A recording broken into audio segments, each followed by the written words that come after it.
안녕하세요.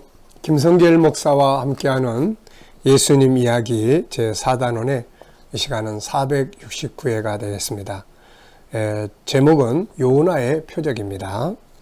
자, 본문은 마태복음 12장 38절로 42절입니다. 그때의 서기관과 바리새인 중 몇 사람이 말하되 선생님이여 우리에게 표적 보여주시기를 원하나이다. 예수께서 대답하여 이르시되 악하고 음란한 세대가 표적을 구하나 선지자 요나의 표적밖에는 보일 표적이 없느니라. 요나가 밤낮 사흘 동안 큰 물고기 뱃속에 있었던 것 같이 인자도 밤낮 사흘 동안 땅속에 있으리라. 심판때에 니느웨 사람들이 일어나 이 세대 사람을 정죄하리니 이는 그들이 요나의 전도를 듣고 회개하였음이거니와 요나보다 더 큰 이가 여기 있으며 심판때에 남방여왕이 일어나 이 세대 사람을 정죄하리니 이는 그가 솔로몬의 지혜로운 말을 들으려고 땅끝에서 왔음이거니와 솔로몬보다 더 큰 이가 여기 있느니라. 아멘. 자, 지난 시간에는 가장 중요한 표적에 대해서 말씀을 나눴고요. 표적의 의미가 뭔지, 표적은 목적지로 가기 위한 과정이에요. 그런데 이 눈에 보이는 기적, 표적 이런 것들이 목적이 되어버리면 본질을 버리게 됩니다. 그래서 많은 사람들이 복받고 은혜받고 살면서도 예수를 버리는 거예요. 이게 너무너무 안타까운 거예요.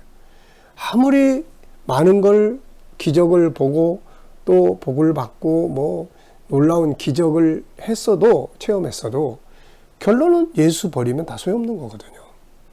예수님 목적이에요. 그래서 예수님이 십자가가 가장 큰 표적이에요. 이 십자가 표적은 모든 종교 중에서 기독교밖에 없어요. 그 십자가만이 우리를 죄에서 구원한다고 하는 표적입니다. 그래서 이 시간에는 바로 그 표적에 대해서 이야기를 나누려고 합니다. 자, 표적을 보여달라고 하는 서기관과 바리새인들, 이 사람들에게 표적은 바로 보리떡 만드는 표적, 물이 변해서 포도주 되는 표적, 이런 것들을 이제 이야기하는 거죠. 그러니까 이 사람들은 이런 걸 보고 싶어 하는 거예요. 그런데 예수님은 이들에게 뭘 말씀하십니까? 39절에 보면은 악하고 음란한 세대가 표적을 구하나 선지자 요나의 표적밖에는 보일 표적이 없느니라. 예수님은 뭐 딴 표적 다 할 수 있는데 요나의 표적 이거밖에 너희에게 보여줄 게 없다. 이거밖에는 구원받기 위해서 할 수 있는 표적이 없다. 이제 이런 말씀이죠. 자, 그래서 주님은 요나의 표적을 말씀하셨어요. 그럼 요나의 표적이라는 게 뭡니까? 40절에 보면 요나가 밤낮 사흘 동안 큰 물고기 뱃속에 있었던 것 같이 인자도 밤낮 사흘 동안 땅속에 있으리라. 이거 말씀이에요. 자, 요나의 사건은 요나서에서 자세하게 기록을 하고 있습니다. 요나가 니느웨로 가라고 하시는 하나님의 말씀을 거역하고 다시스라고 하는 곳으로 도망을 갑니다.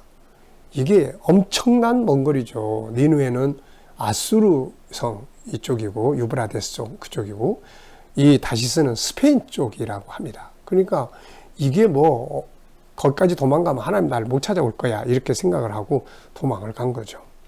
하나님은 불순종하고 도망가는 요나를 돌려 세우기 위해서 커다란 물고기를 준비해 두셨고 요나는 바다에 던져져서 결국 그 물고기 뱃속으로 들어갑니다. 그래서 요나는 그 물고기 뱃속, 이걸 뭐 고래라고도 하지만 성경은 이렇게 큰 고기 이렇게 표현하니까요. 요나는 3일 동안 그 뱃속에 있었어요. 거기서 뭐 했겠습니까? 회개했겠죠. 회개하고 그리고 하나님 다시 가겠습니다. 그리고 이제 다시금 니느웨로 가게 된 사건이에요. 그가 3일 동안 고기 뱃속에 있었던 것처럼 예수님께서도 3일 동안 무덤 속에 있게 될 것을 말씀하시죠. 물론 그의 육체를 말합니다. 영혼이 이 무덤 속에 있다는 거 아니에요. 영혼은 십자가를 못 박힐 때 아버지의 손에 내 영을 부탁하나이다. 이렇게 하시고 아버지께로 가신 거예요. 그리고 그 육체가 무덤 속에 3일 동안 이제 보관돼 있었던 거죠. 그래서 나중에 다시 하늘로부터 오신 그분의 영이 그의 육체를 취하시면서 부활이 이루어지게 됐던 것입니다. 자, 그래서 이 사건은 예수님의 죽으심과 부활을 이야기하는 거잖아요.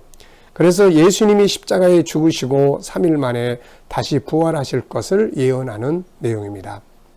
자, 그런데 이것이 왜 중요한 표적일까요? 이것은 바로 십자가의 표적입니다. 그리고 지난 시간에 말씀을 드린 것처럼 우리를 구원하는 표적이에요, 이게. 그래서 우리는 왜 예수 믿어요? 그러면은 거기 가면 뭐 병 고쳐지고 막 이게 아니고, 그것도 물론 필요하고 있습니다. 그런데 정말 중요한 것은 거기 가면 십자가가 있어요. 그 십자가가 뭔데요? 그게 나를 위해서 내 죄를 대신 담당해 주신 증표 표적이에요. 그것 때문에 내가 구원받아서 천국을 가게 되는 겁니다. 난 그것 때문에 가는 거예요. 이게 바로 진짜 제대로 된 믿음이죠. 자, 예수님은 세상에 오셔서 일반적 표적들을 많이 행하셨습니다. 물이 변해서 포도주가 되는 기적도 하셨고, 오병이어의 기적도 일으키셨고, 병든 자를 고치고 죽은 자를 살리는 표적도 하셨고, 귀신들을 쫓아내시는 표적도 하셨고, 갈릴리 바다에서 풍랑을 잠잠하게 하시는 기적들도 하셨던 거죠. 그런데 주님은 이런 표적뿐만 아니라 또 많은 말씀들을 가르쳐 줬죠. 그리고 선한 행동들을 많이 하셨습니다. 사람들을 섬기시고 그들의 발을 씻겨주시고 필요를 채워주시고 자기 자신을 희생하시고 헌신을 하셨습니다. 그래서 사람들은 예수님을 보고 선한 선생이다. 요즘에도 세상 사람들은 예수님을 보고 뭐라 그럽니까? 성인이라고 이야기를 해요. 성인, 선한 선생. 기적을 행하고 그 다음에 선을 베풀고 좋은 말씀 가르쳐주고, 그러니까 선한 분이라고 이야기하는 것도 틀린 말은 아니에요. 그런데 만약에 예수님이 이런 일들만 하시다가 수명을 다해서 가셨다면은 어떻게 됐을까요? 성인은 될 수 있지만 우리의 구세주는 될 수가 없습니다. 세상을 살아가는 훌륭한 가르침은 그분에게 배울 수 있지만 구원을 받을 수가 없잖아요. 이 가르침이 우리를 구원합니까? 아니에요. 가르침대로 우리는 살지 못합니다. 그렇기 때문에 죄를 짓는 거예요. 표적이 우리를 구원합니까? 아니에요. 보리떡이 어떻게 우리를 죄에서 구원해요? 못합니다. 그러니까 표적이든 가르침이든 이 구원받는 길이 없는 거예요. 우리를 구원할 수 있는 것은 수많은 표적이나 그분이 가르친 계명이나 가르침이 아닙니다. 그분이 베풀어 준 선한 행동들, 섬겨주고 높여주고 뭐 봉사해주고 자기 희생해주고, 이거 가지고 또 우리가 구원받나요? 못 받는 거예요, 이거. 그래서 만약에 예수님이 십자가 없이 가셨다면은 일반 세상의 다른 종교자들처럼 성인이라고 추앙을 받을 수는 있어요. 그런데 구원자가 될 수는 없고 우리에게는 구원의 길이 없는 것입니다. 아무리 좋은 말씀이 있어도 우리가 다 지킬 수가 있어야 말이죠. 못 지키는 거예요. 그래서 여전히 죄인되고, 그래서 구원받을 길이 없게 되는 것입니다. 자, 우리가 죄사함을 받고 구원을 받는 것은 오직 십자가밖에는 방법이 없어요. 이 십자가의 의미를 가장 잘 표현한 것은 이사야서 53장 5절로 6절입니다. 한번 읽어볼게요. 이사야 53장 5절로 6절. 그가 찔림은 우리의 허물 때문이요 그가 상함은 우리의 죄악 때문이라. 그가 징계를 받음으로 우리는 평화를 누리고 그가 채찍에 맞음으로 우리는 나음을 받았도다. 우리는 다 양 같아서 그릇 행하여 각기 제 길로 갔거늘 여호와께서는 우리 모두의 죄악을 그에게 담당시켰다. 죄를 담당하는 거예요. 이 죄 문제를 해결해야 구원을 받는 거예요.